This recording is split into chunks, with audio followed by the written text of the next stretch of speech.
السلام عليكم صحافتكم. معكم الأستاذ بوحوش بلال. اليوم في الدرس السادس والتي بي numéro 6. Nous allons aborder l'insertion de contenu multimédia dans une page HTML.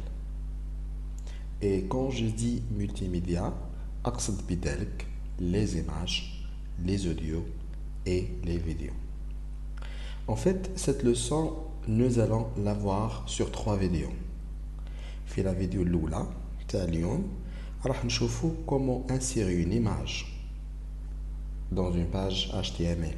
D'ailleurs, l'insertion d'une image dans une page HTML تعرفوها مليح، شفتوها à plusieurs reprises منذ بداية الدروس وحنا نشوفوا فيها. Donc ما راحش نطولوا معها بزاف.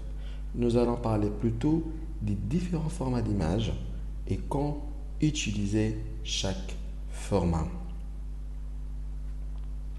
هادشي شفناه في الثلاثي الاول في لو بروميير سيمستر كي قرينا ايماج ماتريسيال et image vectorielle, Photoshop et Illustrator. Donc ça va être une révision, ça va être un rappel.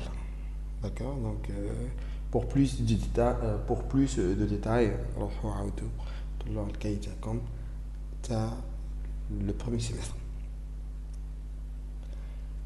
Et aussi, nous allons essayer de comprendre la problématique liée au poids d'image.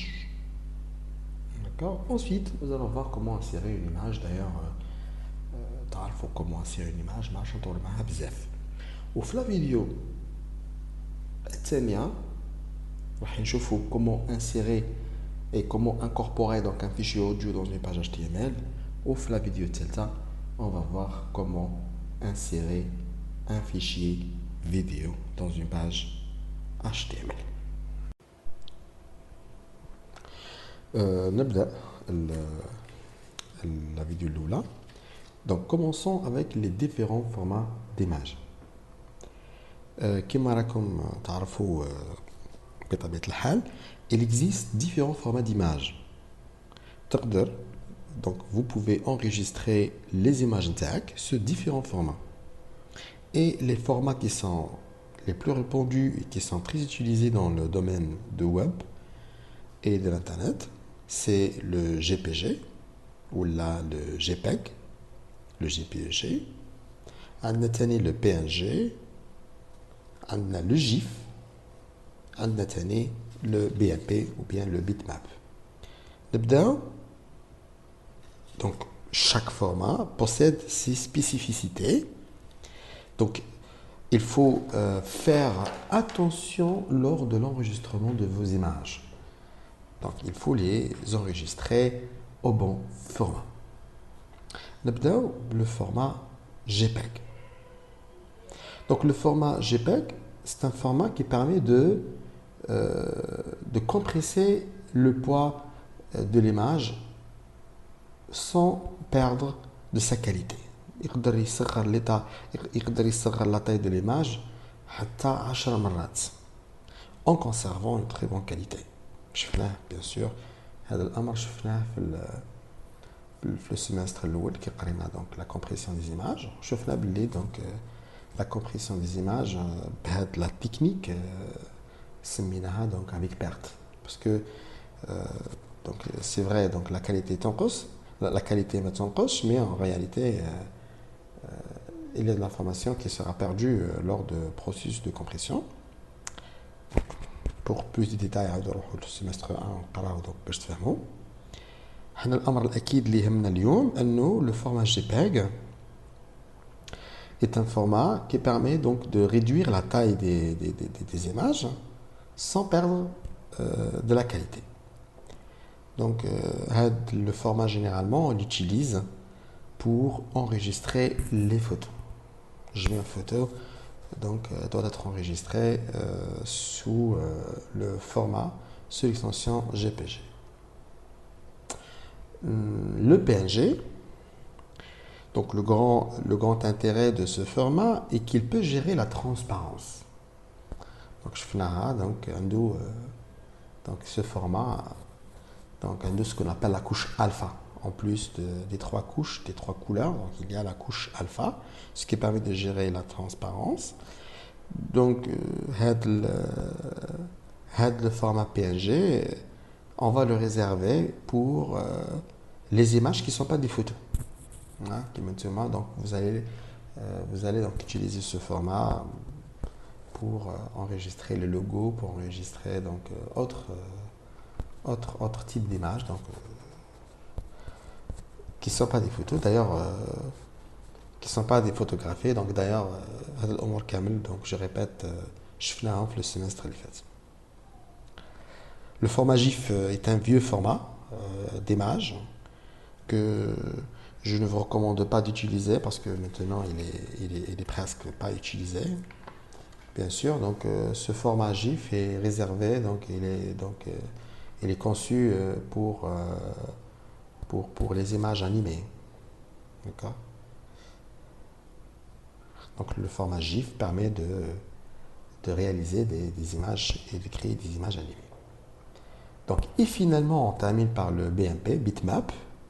Donc, le bitmap est un format qui possède une très bonne prise en charge par tous les navigateurs, parce que c'est le format donc, le plus simple, le bitmap. Donc, c'est un format tout à fait donc, primitif. D'accord? C'est l'état brut de l'image, de bitmap. Donc c'est pour cela donc il est très bien pris en charge par tous les logiciels et tous les navigateurs. Mais cependant la compression des images est assez mauvaise. D'ailleurs, il n'y a aucune compression des images parce que l'image elle est dans son état brut. Ce qui donne au final des images très lourdes, parce que donc, bien sûr comme il n'y a pas de compression, donc les images seront très lourdes. Quand je dis lourdes, volumineux en taille, d'accord? Et donc assez longues à charger.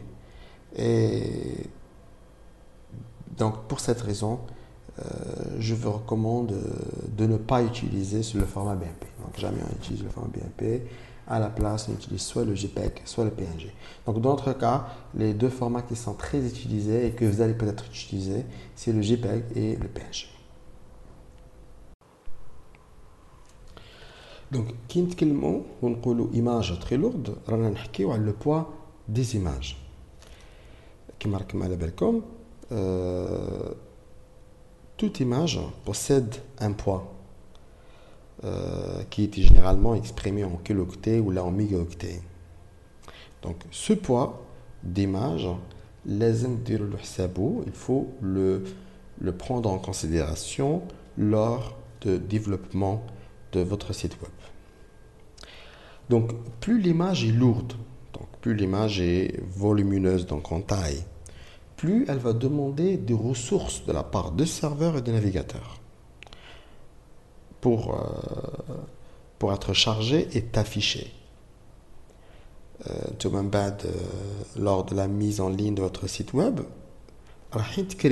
donc un espace, vous allez louer un espace serveur chez un hébergeur. Par la suite, donc tout le contenu de votre site web. Bien sûr, pour qu'il soit accessible via le web, donc pour qu'il soit accessible aux visiteurs via le web. Le problème est que vous disposez d'un espace serveur et d'un débit qui sont tous les deux limités. D'ailleurs, le Kantab a un espace plus volumineux et un débit plus important, c'est le Kaksar. D'accord? Donc, l'espace serveur et le débit, ils sont tous les deux limités. لازم نحافظوا عليهم et ne pas les saturer. Il faut faire attention et de ne pas les saturer avec des images qui sont inutilement lourdes. كبار هكاك. C'est-à-dire ما لازمش يكونوا كبار وهما راهم كبار. Donc parce que vous l'avez pas bien donc préparé. Aussi على حساب la qualité de connexion تاع les visiteurs تاعك et selon aussi le navigateur qu'il utilise, certaines images qui sont trop lourdes risquent de mettre longtemps à s'afficher complètement. Donc cela aura un effet négatif sur votre site.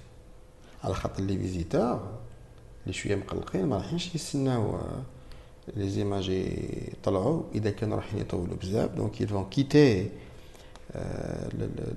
votre site au lieu de patienter le temps de chargement تاعهم. Et bien sûr, cela va nuire à l'ergonomie de votre site également.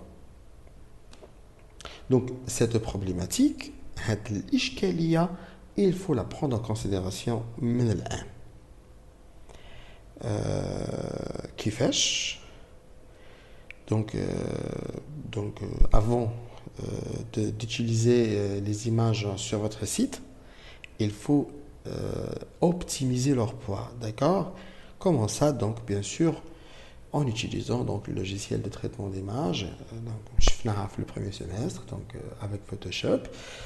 Essayez donc de Photoshop et Illustrator. Donc, essayez de recadrer les images et de les enregistrer au bon format. Donc, vous allez obtenir donc, la bonne taille et donc vos images consommeront moins de ressources lors de l'affichage et votre site aura une très bonne ergonomie et un rendu optimisé. Donc l'insertion d'images. Pour l'insertion d'images, ما راحش نطول معها بزاف. شفناها plusieurs reprises. بدينا les cours تاعنا وحنا نشوفوا فيها. Donc pour insérer une image, on va utiliser la balise orpheline donc avec le tag EMG. Donc elle permet de lier une image à un document en spécifiant sa source via l'attribut src. D'ailleurs, donc l'attribut src c'est le seul attribut obligatoire. C'est le minimum parce qu'on ne peut pas afficher une image sans préciser et indiquer au navigateur l'endroit où il est stocké. Donc source, elle peut contenir donc soit une adresse URL, soit donc un emplacement sur ordinateur. Donc source de fichier physique de l'image écrit en chemin absolu ou bien relatif donc par rapport à l'arborescence du site. Bien sûr, il y a d'autres attributs pour l'image, pour la balise EMG. Certains de ces attributs sont maintenant dépréciés parce qu'ils concernent la mise en forme. On a la mise en forme CSS. Donc le tableau D, propriété pour la balise IMG. Donc ce tableau cite donc quelques propriétés. Il y a les propriétés en fait qui sont les chenards mais qui sont très importantes. Donc la propriété source donc qui indique l'endroit où il est stocké l'image et la propriété alt. Donc c'est une description de l'image affichée lors du survol de son survol qui te fout la souris le curseur sur l'image تخرج الكتيبة هذه. donc الكتيبة اللي تفهمنا عليها قلنا باللي تاني تافيش في حالة ما إذا l'image n'a pas été chargée. Donc cette description s'affiche à la place de l'image. Ou تاني pour les navigateurs qui ont des fonctionnalités pour les non-voyants et les malvoyants. Donc cela, donc cette description soit donc remplace l'image quand l'image ne tarde de s'afficher ou ne s'affiche pas.